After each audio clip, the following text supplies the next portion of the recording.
We got a number of questions here today, and the first thing we're going to talk about is the use of modern tools in VFX. Check it out. Hey, John. Mike from Miami.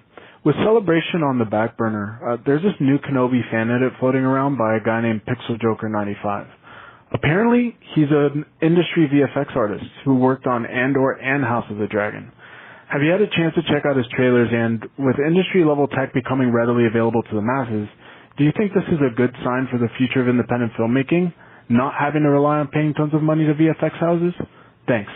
Hey, all right, Mike from Miami. Thanks a lot for calling that in. And first of all, the whole notion, the re-edit, there have been a couple of re-edits of Obi-Wan that people have taken and edited it down into a movie with some proper editing, moving some things around, adding a couple little things here and there that made, and we've talked about before, that have made Obi-Wan, their fan edits, their Obi-Wan movie, far superior to the Disney Plus Obi-Wan series. And this is another one that they're talking about here that's going to be coming out. And yes, I have seen the trailers. They look great. But the interesting part of your question is about, with the new tools coming out for VFX that can be available. Listen, there was, back when I used to work in a visual effects company, the main tool that we used, the main software we used was by NewTek, the same company that makes TriCasters. You may have heard of TriCasters.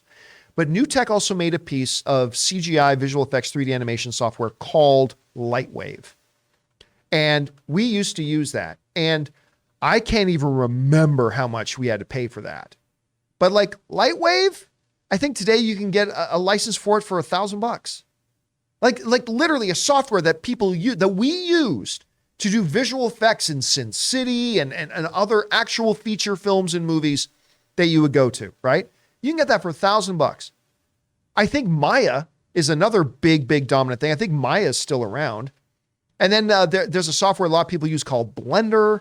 And there's like a whole bunch of these pieces of software that can, and then of course you got your standard compositing, top-notch software in things like Adobe After Effects. And of course, DaVinci Resolve has Fusion, which is free, by the way. You can get DaVinci Fusion for free, at least most of the functionalities in it. And so all these tools are now available to everybody. You can just get it. Some are a little bit more expensive, yeah, but a lot less expensive than they used to be. And some are actually free. So does this open the opportunity for like indie films to be able to do high level, fantastic visual effects without having to go, I think that's Fusion, is it not? Yeah. Yep. The way they use the node system there. Right. The node system is very confusing, by the way. It took me a while to wrap my head around it. But does this open a new era, if you will, for indie filmmakers to be able to have top-notch, pure, big blockbuster Hollywood visual effects without having to go to visual effects company, because you can just go and get the software for really, really cheap? Unfortunately, the answer is kind of no. And here's why. A tool is just a tool. You got to have the hands of a craftsman to be able to do anything with it. Here's a great example. I own a hammer and a screwdriver. I'm good at a lot of things. I am no handyman.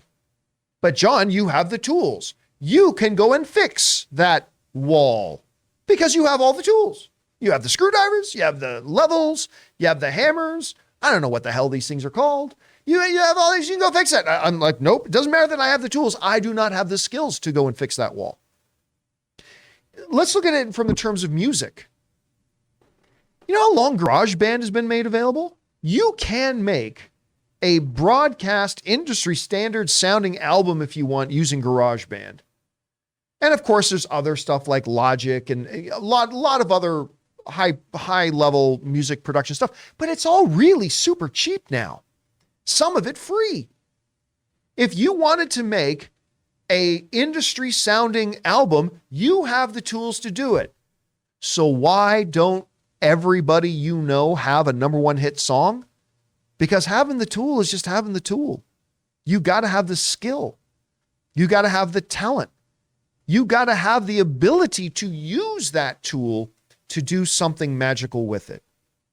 I cannot make a world-class Gordon Ramsay what's his dish again? The beef wrapped in the pastry. Oh, beef Wellington. Beef Wellington, yeah. Yep. You can put all the ingredients in front of me. Say, there, you've got the stuff to make the perfect Gordon Ramsay beef Wellington. I will not be able to do it. I do not have the skill. I do not have the experience. I don't have the talent to do that. And so, while yes, the tools are available for indie filmmakers and anybody to do some stuff, the reality is if you want something that's great, you still need the people who are great at it. You still need the people with the skill and the training and the talent. And those people deserve to get paid their worth. And it ain't cheap. And that's why it's a lot cheaper sometimes just to go to the big VFX houses and stuff like that. So, does it open a world of possibilities now that these tools are available to everybody? Yes, it opens a world of possibility. But going from possibility and then manifesting that into a Hollywood blockbuster kind of visual effects, it still takes the right people to do it. And whenever you need people to do things, that's going to cost money. So a little bit of yes, a little bit of no. Guys, question is for you. Have you ever played around with a lot of these very inexpensive, sometimes free tools? Listen, I remember the first time I did lightsaber visual effects using After Effects. It was like, I'm going to make a big motion picture. But yeah, it turns out to be a little bit different in reality.